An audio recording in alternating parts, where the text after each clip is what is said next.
All right, so the math dealer here, and today I'm going to show you how to add fractions using the graphing calculator, which you see down on the bottom of the screen. So for starters, just make sure that you do understand how to add fractions. You would always need a common denominator. The common denominator in this case is 21. The reason being is because 3, oops, that was weird, 3 times 7 gives me 21, meaning 21 is the number 3 and 7 both divide into, meaning they're factors. Okay, so here we go. I asked myself, hey self, 3 times what gives me 21? Well, that what is 7. So that means I have to multiply my 2 times the 7, and that's where the 14 comes from. And I say, okay, what about 7 times what gives me 21? Well, of course, that's 3. So 5 times 3 is how the 15 shows up. And then, of course, when I add these two together, I get 29 21s. But, of course, you're watching this video and thinking, I'm not here for this. I want to know how to do it on the graphing calculator. So this is how we're going to do this on the graphing calculator. There is a key called a fraction key. The way it works is basically I take 2 divided by 3, because just note that 2 over 3 is 2 divided by 3, plus 5 over 7, because 5 divided by 7 is 5/7. And I hit enter. And you go, well, yeah, I got that, dealer. But this ain't what I want. I want the fraction. There's a key over here called math. Hit the math button. Hit enter and enter again. And lo and behold, 29 21st. Oh, yeah, looks familiar, doesn't it? All right, so now we have these guys over here. Two ways you can attack this problem, all right? For starters, you can go ahead and rewrite these as what we call improper fractions. So it does take a little bit of math to get through that. So the improper fraction will basically go 7 times 6 is 42, then add 1 and you get 43 over 6. And then, of course, 2 times 8 is 16. Then you add the 3 and you get 19.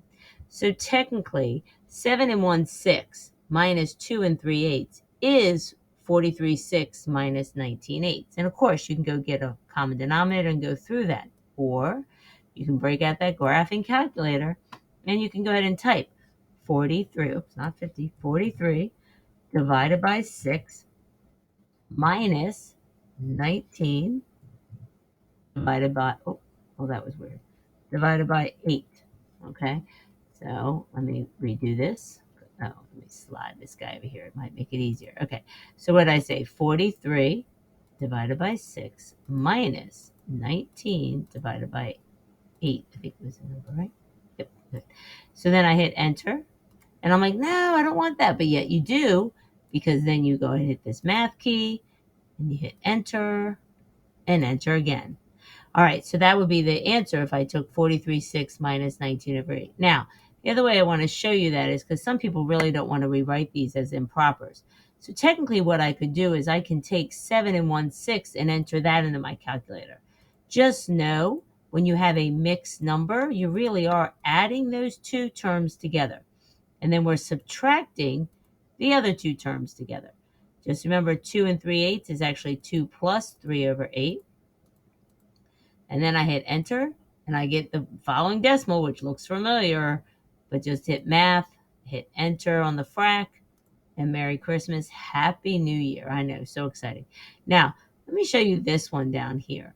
Some students do struggle with typing in fractions over a bunch of x's. So in other words, like if this was negative 2x squared plus 3x minus 5, and they wanted you to figure out what's x when x is negative 1. Excuse me, what's the value of this one? X is negative 1/2. Yeah, I could definitely type in negative 0.5. I get it. Okay, I'm not a fool. However, I'm going to use it as a fraction since, oh, by the way, that's what this whole lesson's about. So what do? I take my negative. Now, this is the negative you have to use. Don't use the minus key. Use the negative when you're talking about a negative 2. Parentheses. Use your parentheses. I cannot stress that enough. Type in negative 1 again. Remember the negative and not the minus, divided by 2. There's my fraction. But then I'm squaring this guy. So you see this button, this square button? I'm going to click that. If you don't want to use that, you can also use this caret key, because that caret key is going to take any power you can put in there. So if I wanted to raise this to the 5th power, I can use my caret key and the 5. But that's not what I'm asking. Okay, so then plus 3. Again, parentheses. Negative 1 divided by 2, close the parentheses. And then, of course, minus 5, because, oh, by the way, that was over there. All right. So then when I hit enter, notice, oh, by the way, I did a minus for the 5. Okay, that was a minus. But inside, I have these negatives. Over here, I have the negative because the number was a negative 2. All right. Hopefully that makes sense. If not, ask your math teacher. So then I hit enter. And I'm like, oh, well, that was fun. That came out to be negative 7. I guess I should have done this problem earlier. And let's say, oh, wait, I wanted to type in negative 3/4, right? So notice what I did. I used this arrow key to shimmy on up there, and then I hit enter.